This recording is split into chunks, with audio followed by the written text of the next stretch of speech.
As we are moving forward here today, it is our desire to reacquaint you with your guidance system. We want you to remember that you are an extension of source energy. And we want the most important thing in every moment of every day for you to be awareness and maintenance of that connection. Because when you are aware and deliberately maintaining that connection, which is what we're talking about, allowing that connection. When you are maintaining, tending to that connection, you're thriving. You're clear-minded, you're joyous, you're healthy, you're sure-footed, you're confident, you're eager, you're passionate, you're in love with life. You are who you are. So when you feel frustrated or overwhelmed or afraid or angry or depressed, those emotions don't mean you're bad. They don't mean you're wrong. Those emotions mean you've practiced some thoughts for quite a long while and activated them often enough in your vibration that they become familiar. And now you have a belief or a dominant vibration that has enough divergent thought in it. And by that we mean different from who you really are and what you really know, that you got static in your vibration.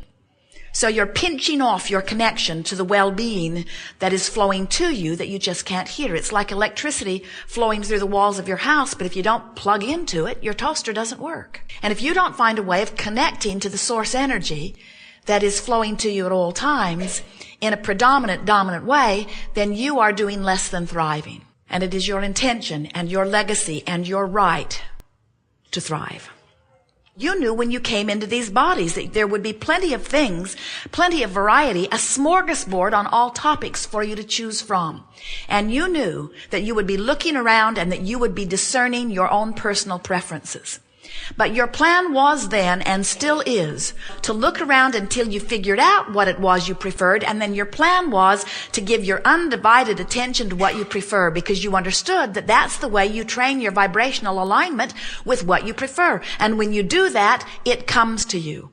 Have you ever known someone who you knew was so wrong-headed, you knew that they were not based on what you thought was moral or appropriate behavior, and yet their life still continued to work, they still continued to win? You know why? They don't listen to the other side of the argument and mix up their vibration. They focus upon what they want. They hold themselves in alignment with that what they want.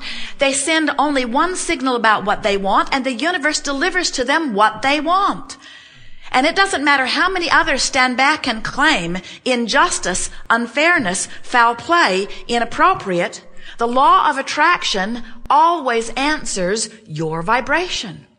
And it doesn't have anything to do with what anybody else is doing or what anybody else thinks about what you're doing, unless you change your vibration because of what they think about what you're doing. That's why a variety of medical remedies can work differently on different people. That's why there's not one cure that always works. That's why a variety of religious intentions works for different people. There's not one truth or one religion that is appropriate. So it is your job as an extension of source energy to line up with that which you are an extension of. And you can tell by the way you feel how you're doing about that. So you have within you an emotional guidance system. Emotions that range all the way from passion and joy and appreciation, all the way to despair, all the way to depression.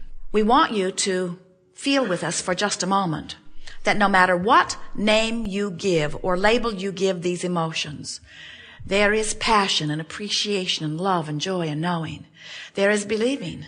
And there is hoping to believe. There is optimism and there is pessimism. There is frustration and overwhelmment. There is discouragement. There is fear and there is anger. There is anger and there is fear. It depends upon what you're angry about, where it falls on the equation. But fear is a very deep resistance emotion. And then there is that feeling of despair or depression. And we want you to notice that as you move up or down this emotional scale, that on the end that feels wonderful is the knowledge of empowerment. That's where the perception of freedom is. And on the other end of the scale, where despair and fear and depression are, that's where there is a perception of absence or loss of freedom or empowerment.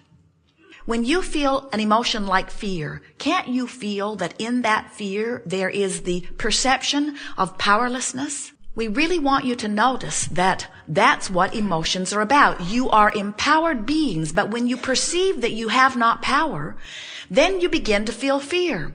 And what happens to so many people is because they are not really aware of this emotional meter, and they are not aware that they can take an emotional journey in a matter of seconds or minutes and change their vibrational attitude and point of attraction, and therefore change what's manifesting in their experience. Because so many people have forgotten that, don't remember that, or have taught themselves something very different from that as they have attempted to please others in this physical body. What begins to happen is that large segments of your population, which just means a lot of individuals who become mass consciousness, come to believe that the way they control the way they feel, which is important to every one of them, no matter what they say, the way they control the way they feel is by trying to change the circumstances that affect them when they focus upon them. When you look at something that makes you feel good, you say, yeah, I'd vote for that. But when you look at something that makes you feel awful, you say, we've got to do something about that. We've got to get rid of that. We have to change that. We have to take that out of our society or get that off of the face of this earth. And what we're wanting you to remember as we're rampaging through this glorious day together is that you will never find your freedom through attempting to control the behavior of others, because you can't do it. You can't even control your wife. You can't control your kids. You couldn't control your parents when you were kids trying to control your parents. Teachers can't control their students. Employers can't control their employees. Wonderful man in a restaurant the other night, Jerry and Esther's favorite restaurant in this area, said, I have employees and 75% of them I adore, and 25% of them I would like to kill. And he wasn't kidding. You cannot effectively shift the way you feel if you believe the way you feel is contingent upon the changing of some circumstance or condition outside of you. That's why so many masters and teachers have tried to remind you about unconditional love. Unconditional love means love without changing conditions. Unconditional love means staying connected to Source regardless of the conditions. And in the continuing connection to Source, then the conditions must acquiesce to the changed vibration. We can feel that through your trial and error, through your willingness to experience life, through your wanting to feel good, and through your constant seeking, that you have come to know these things that we are talking about. And now it's just a matter of practicing them until you not only know it about this, but you know it about that, and about that, and about that, until you come to know it about everything, until you are able to look at your own body, even if it has something that you don't want in it, and you're able to relax and say, this too shall pass. It can go out the same door it came in. It came in vibrational alignment to something that I was thinking before I was even aware I was thinking it.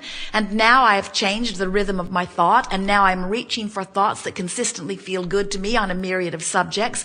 All things unwanted must leave, and all things wanted must come. It is law. It is not possible for you to want something that does not come into your experience if you are in vibrational alignment with what you want. So why would you not be in vibrational alignment with what you want? Why would you not give your undivided attention to what you want? Because you've been trained to ferret out the problem, wrestle it to the ground, and kill it. But what you're coming to understand is, in the whole process of ferreting it out, identifying it, cataloging it, pigeonholing it, making monuments about it, talking about it, passing it on from generation to generation, you've activated in your vibration, so it must continue to be your experience. You cannot wrestle it to the ground and kill it, because there's another and another and another and another and another, because the universe will constantly give you whatever is in your vibration. No exceptions, you see. You've got to change your vibration. There is not a medical cure that can cure something that's off in your vibration. There's not a pill or a surgery that can keep you whole if you've got a vibration going on that's not allowing well-being. And so when you realize that everything that's happening globally is symptomatic of what's happening individually, but you do not worry yourself about what's happening globally. You tend to the only thing that you can tend to, and that's what's happening individually. And you work to align yourself with what feels good, you begin to be an example of thriving. And it is our promise to you that when you thrive through the clarity of your example, you will be of value to others. And it is also our promise to you that you cannot get sick enough to help sick people get well. And you cannot get poor enough to help poor people become prosperous. And you cannot get agitated about the political process enough to improve it. In other words, until you align with what feels good, you will not be in vibrational alignment with what feels good. And until you align with what feels good, you will not be in vibrational alignment with what feels good. Now, this sounds like circular reasoning, but what we're saying to you is, you gotta line up. You gotta line up. You gotta line up. You gotta line up with what you want. You've got to line up with what you want. So why don't you? Well, it's because you were lining up with thoughts before you were paying attention to how the thoughts you were lining up with felt. And you developed a vibrational habit of lining up, and law of attraction then matches those thoughts.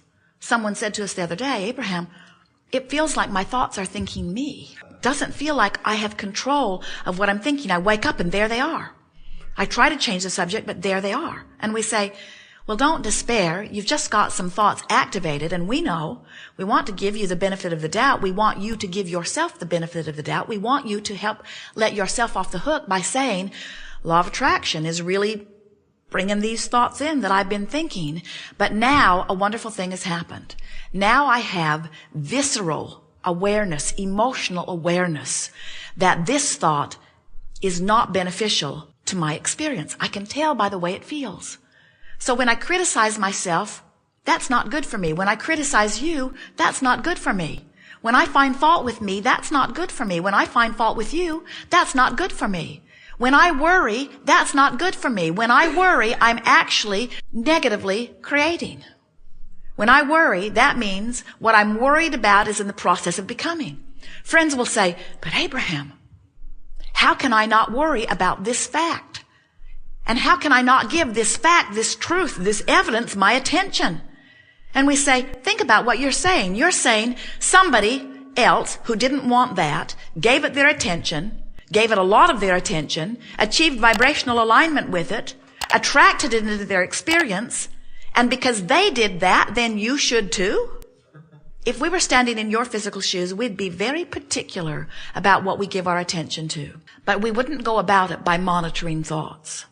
We would go about it by deciding that nothing is more important than that we feel good. And then by little, thought by thought, day by day, subject by subject, reaching for the best feeling thought that we could find in the moment. Joseph Campbell, magnificent teacher, gave you the best words that have ever been spoken on this subject of lining up with source energy and creating your own reality in a way that would please you. He said, follow your bliss. And we say, perfect guidance. But knowing what we do about the emotional scale, if you are in fear or despair, you can't get a whiff of bliss. An attempt to follow bliss from a place of despair leaves you feeling failure, because you can't set your radio tuner at 6:30 a.m. and hear what's being broadcast on 98.6 FM. The frequencies are too far apart. And you can't be in a place of despair because of something you've been observing or living or thinking about. And all of a sudden, quantum leap over into the vibration of bliss. It's not going to happen. But you could do the best that you could about feeling the best that you can from where you are, and you could shift despair to something that feels better to you, like revenge. Now, the world who is standing apart from you would find those worrisome words, because when you're depressed, you sort of go away and leave everybody alone. In your feeling of powerlessness, you just slink off and die. But when you take some of your power back by focusing upon the best feeling thought you can find from where you are, and you do it on purpose, and you note that you feel better, now can you see what's happened?